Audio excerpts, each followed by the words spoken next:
Sinasabi po ninyo, tama yung pagka-file, pero hindi kompleto yung mga findings dun sa affidavit of investigation dahil yan din ang sinabi ni NBI Agent Attorney Longtok na nandito siya at pinahiwatig niya na siya ay lead investigator pero wala siyang personal knowledge of whether there was an actual assassin. So, why is it that 14 months after filing of the cases, the assassin is yet to be named? At ngayon, humihingi pa kayo ng 3 hanggang 6 na buwan para tuklasin kung sino nga yun. Talaga bang may assassin na na-identify noong Pebrero o wala? Wala pong na-identify nung Bakit February. ninyo sinabi Kasi- doon sa House of Representatives na yung dahilan na nagpila ng kaso kasi meron na kayong assassin? That is totally magkaiba po na issue. Again, babalik po ako. Pareho yung issue kasi yun din ang inaalam ng Justice Committee noon At ang liwaliwanag na sabi nyo, yung dahilan na nakapagpila na sila ay dahil natuklasan na yung assassin. Hawak ko po yung transcript kasi. Parang napakaliwanag nung sinabi niyo noon at mas malabo di hamak ngayon. May katibayan ba tayo dito sa conspiracy dahil matindi ang pinag-aralan nyo bilang abogado. Sapat ba ito para ipakita na may conspiracy dun sa dalawa? Sa madaling sabi, wala pa pong katibayan ng conspiracy.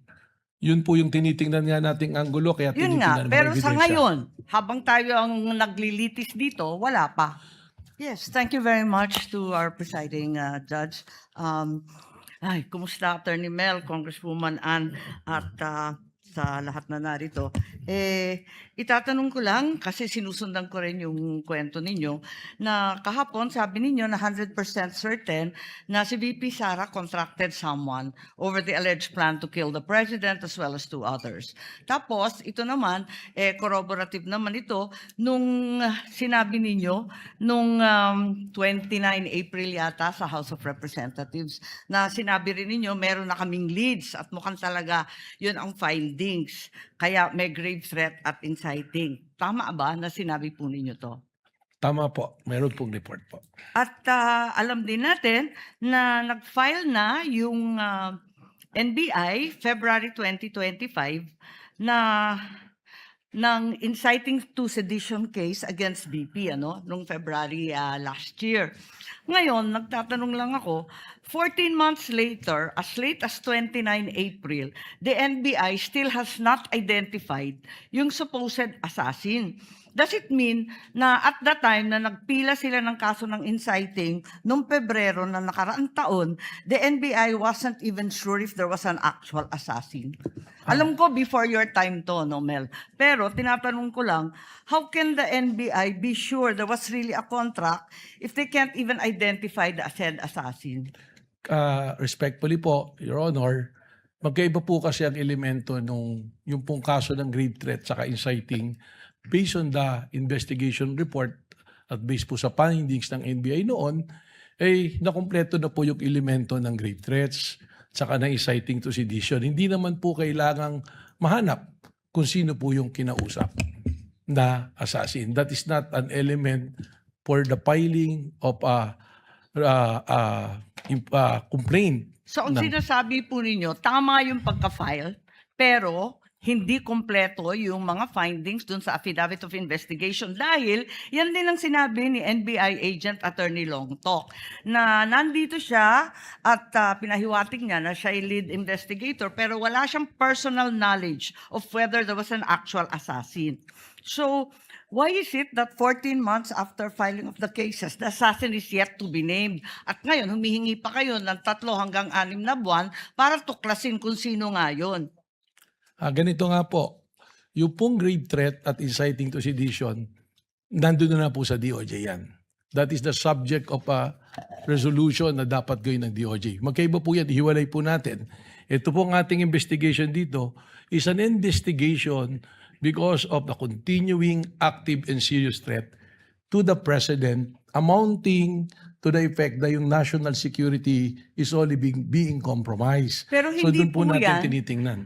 Hindi po yan ang sinabi ninyo Kasi ang sinabi ninyo doon sa House of Representatives, sa Justice Committee, maliwanag. Sa amin nyo, na meron kaming leads at mukhang ito na talaga ang findings. Kaya nga po nag-file ng kaso ng grave threat at inciting to sedition. Sabi ninyo, yan ang dahilan. That was your statement.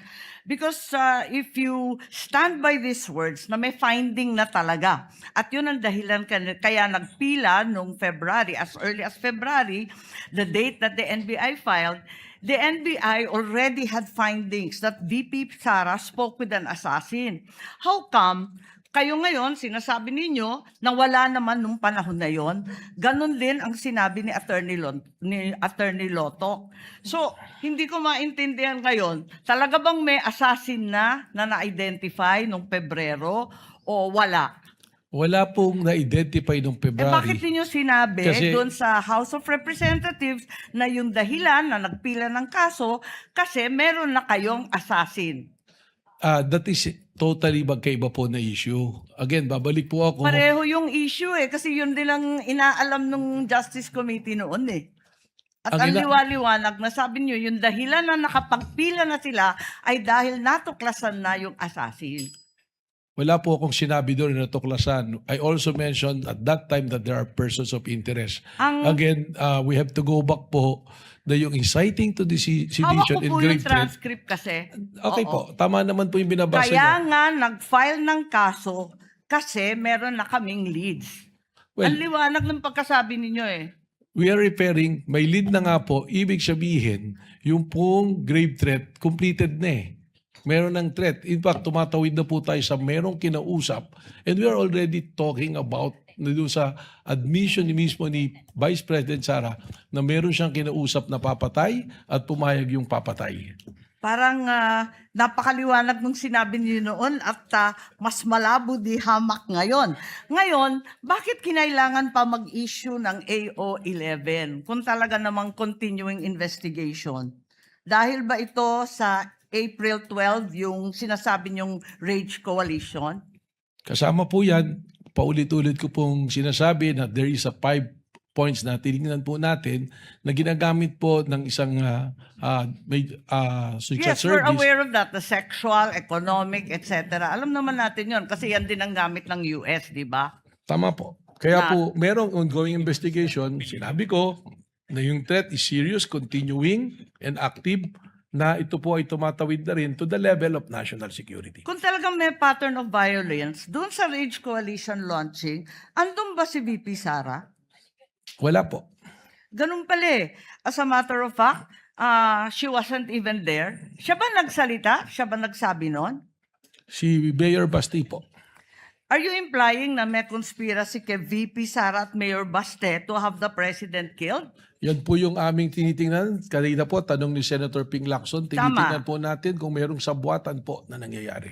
May katibayan ba tayo dito sa conspiracy? Dahil matindi ang pinag-aralan nyo bilang abogado. Sapat ba ito para ipakita na may conspiracy dun sa dalawa?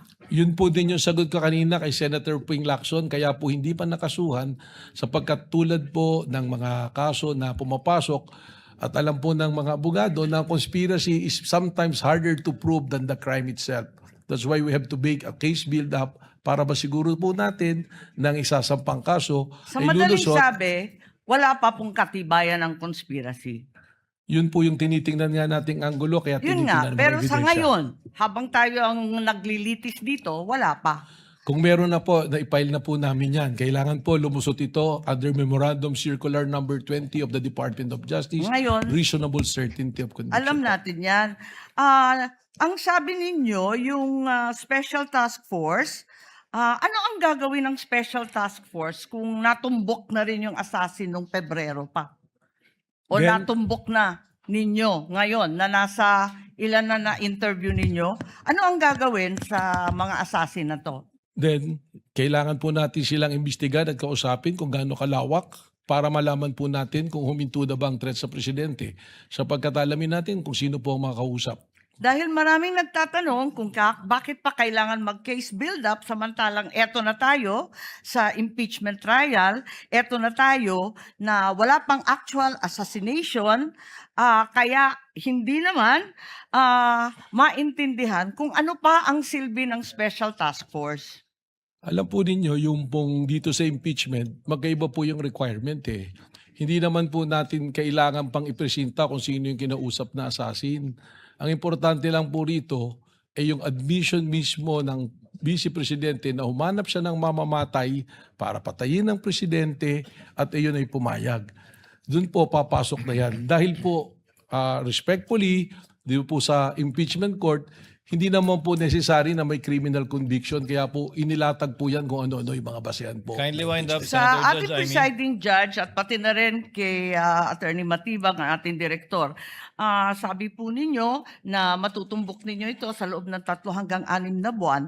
Kung maaari, sabihin na ninyo sa amin, pwede naman i-disclose kung tutuusin at sasampahan naman niya ng demanda through regular filing, hindi dito sa impeachment. At di naman siya subject of arrest for inquest proceeding. Bakit hindi sabihin? Or kung maaari, bumalik na lang kayo in 3 to 6 months. Pwede bang i-request yun kapag meron na kayo natuklasan at napunteriyang assassin? Again, ang sagot ko po dyan, iba po naman yung national security protection at impeachment.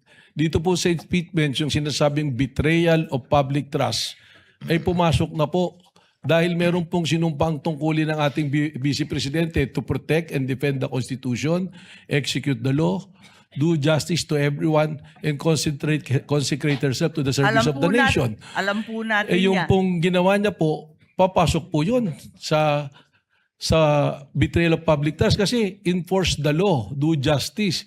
Pero ito po, execute the law, ito execute the president po eh. Alam po natin yan, pero binubuo natin ang mga elemento ng grave threats at inciting to sedition. Maraming salamat. Thank you, Senator Judge Amy. Any other